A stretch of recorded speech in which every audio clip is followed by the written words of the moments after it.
Jeff, when you have veterans who aren't producing or performing like they should, what's the balance for not just you but the organization? Like, do you just keep playing them? Do you scratch them? Do you look, is there a prospect who deserves to maybe be pushing him out of his job?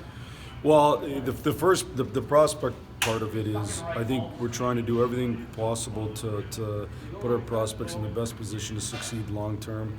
So, certainly if Steve thinks one of those guys in the minors is best served being up here, then they'd be up here. And if he doesn't think they're best served being up here, he used the word to me once, thriving. It's a hard league to thrive in until you're ready to thrive. So in terms of prospects, that's totally dependent on what's best for their long-term development. I think there's with a veteran, if their performance isn't to the level that we need it to be at, then they'll sit. And there was a player on our team who was out on game one, who didn't end up being out on game one because Double A was hurt. But through the week he was out on game one. He knew he was out, and he was a guy that's been around here for a while. So to me, we've had some other guys at different times. Obviously Johnny went to the minors. Some of it you guys don't know, that they come off injury, but they're healthy, and we decided to stay with some of the younger players. So it just depends. When people get excited, Filip Zadina looks like he's gained his confidence and such. But what's your counter argument to people who are like, well, just throw them in the NHL? That's. Yeah, well, I go back again.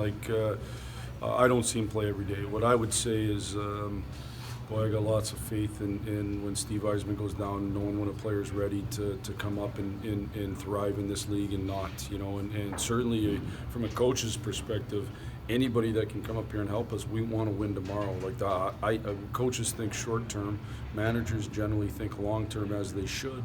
And from a long term approach, I think our management groups wants to make sure there's no way that we're going to put anybody in a position not to succeed in terms of our young players. And you can talk about Zadina, you can talk about Rasmussen, you can talk about any of those guys that are down there. Again, when management thinks they're ready to come up and thrive, then they'll come up. But Filip Zadina's had a hard go. It hasn't been easy.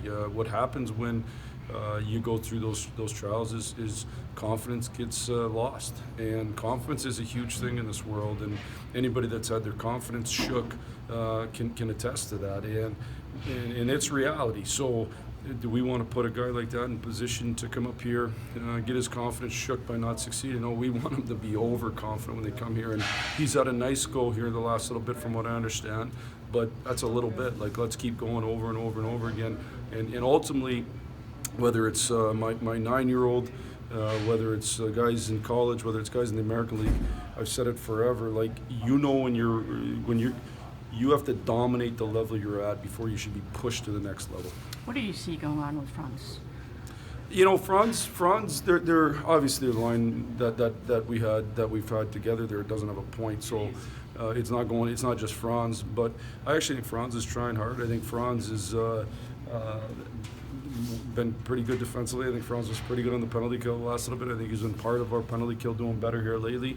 He hasn't produced lots of chances either. So, is that just on Franzi? No. Is it partly on Franzi? Yes. Do his line mates need help with that? Yes. We might make a tweak to the line tomorrow, which potentially gives him a little more offensive firepower.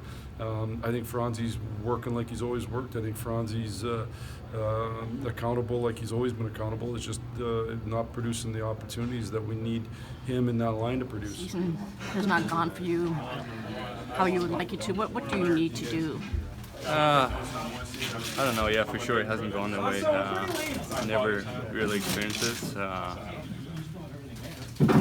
But I'm just really trying hard just to play my game out there and not focus on it at all. I think it's easy to lose confidence and all that kind of stuff when you go through stuff like that. So I think for me it's important just to try and play my game, and then hopefully something goes out for my leg or something and goes in, and you can look for something to build on like that.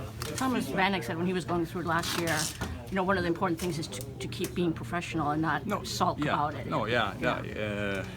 And I'm, you know, try and come in early every day, take care of my body, and do all the stuff I have to do to be able to perform the way I want to do. And then on the ice, I just, you know, you can't get away from being you. You can't start cheating and stop doing all the little things. So it's for sure it's frustrating at times, but at the same time I know it's a long season, and hopefully you know, the only way you can get through stuff like this is just work even harder. So there's no easy way or anything like that out of this.